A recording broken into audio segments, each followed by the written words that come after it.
Hi S3, it's Mr. Bull here. Hope you're doing well. Today we're going to be going through question 1 from the S3 exam revision pack. This is hopefully going to be one of many videos that we're going to be sharing with you as we look to revise for our S3 exam, which we'll be doing after the Easter holidays, but more to come in that on Google Classroom as the weeks roll on. But for now, I want to look at question 1 that was on page 16 of the S3 exam revision pack, and I'm going to put it on the screen now, and I'm going to just read through question 1, and then we're going to do 1A, and then read through question B, and then do that. And I'm going to be laying out exactly how I feel you should be laying it out and what is expected of an S3 candidate so far. So, question 1. In a sprint race at a school sports day, the runners start when they hear the sound of the starting pistol. An electronic timer is also started when the pistol is fired into the air. The runner is in lane 1 is 3.2 meters from the starting pistol. The runner in lane 6 is 10 meters from the starting pistol. The runner in lane 1 hears the starting pistol first. Calculate how much later the runner in lane 6 hears this sound after the runner in lane 1. Right, so there's actually two ways to do this question. So I'm going to split the page. And the first equation that we're going to use is distance equals speed times time. Now we've got a v here, we know that that v is sometimes velocity, but in this case we're just using speed, which you should now know is a scalar, not a vector. We don't want distance though, we want time.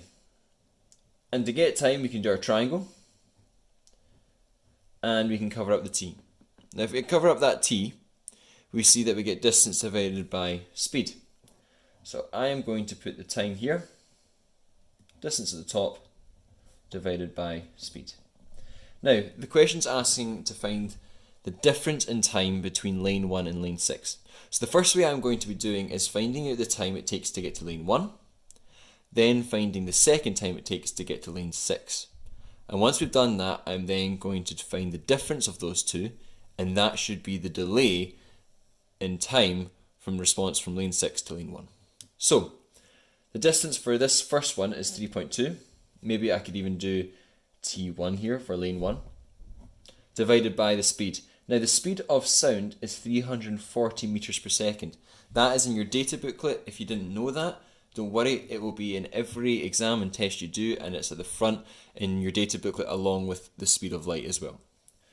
So 3.2 divided by 340 ends up being 0.0094 seconds. Now I'm going to round that to 0.009, but I'm going to keep that in the calculator as I then process the difference so that I'm not rounding too early. Be careful of that.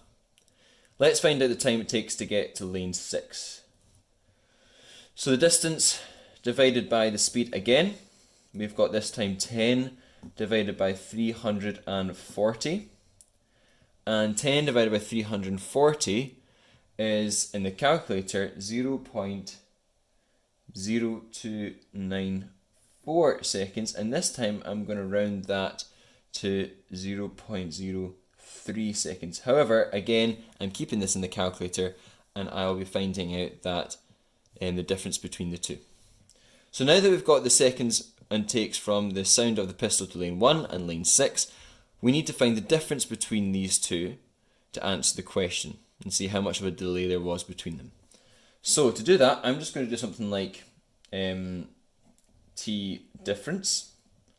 Now if you just minus them, that would also be fine. I'm just making sure it's nicely laid out. I'm going to do 0.03, or actually, excuse that, I'm actually going to be doing 0.0294, as I said earlier, so I'm carrying it through, minus 0.0094. Now, rounding that, my answer ends up being something close to 0.02 seconds, which is actually the correct answer. Okay, now that's way 1. Can I just show you way 2, which might actually be a little bit easier than number 1. So this one, it just says, let's find out the difference in the distance before we even calculate the time. So between the two lanes you have 10 minus 3.2, which ends up being 6.8 meters. And then what we do is we do the time again, equals distance divided by speed, which equals 6.8 divided by 340, and we actually get the same answer as before, 0.02 seconds. So there's two ways to do it, either this way or this way. Now this way's got a lot of working, this one's a little bit more simple, but feel free to do either, it'll get you all the marks for that one there.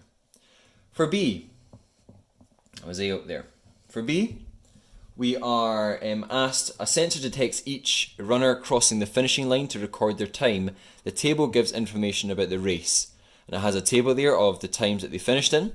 Using your answer to part A, explain why the runner in lane 6 should have been awarded first place. Okay, so we see that lane 6 on your sheet is 13.12, and the person who won it, which was in lane 1, is 13.11, and it's asking why person in lane 6 should have actually been awarded first place. Well, we've just figured out that the time, the difference between lane 1 and lane 6 is 0.02 seconds. So what we need to be doing is saying something like this. First of all, let's find out that the time, without the delay, that the person in lane 6 would have finished. So the real time, or the real running time, is 13.12 minus 0.02, and that gets me 13.10 seconds. Now what I could say there, because clearly 13.1 is less than 13.11, so 13.10 is less. Now you can write that, that's a math symbol, or you could just write less than 13.11. Alright, I can put seconds in here. Therefore, person in lane 6 was quicker than, and maybe just squeeze this up here, lane 1. Okay, there we go. Right, I hope that all makes sense, and if there's any questions, just comment on the stream or on the post that I've made with this video, and we'll be doing another one on question 2 very soon. Stay safe, S3, and thank you for tuning in.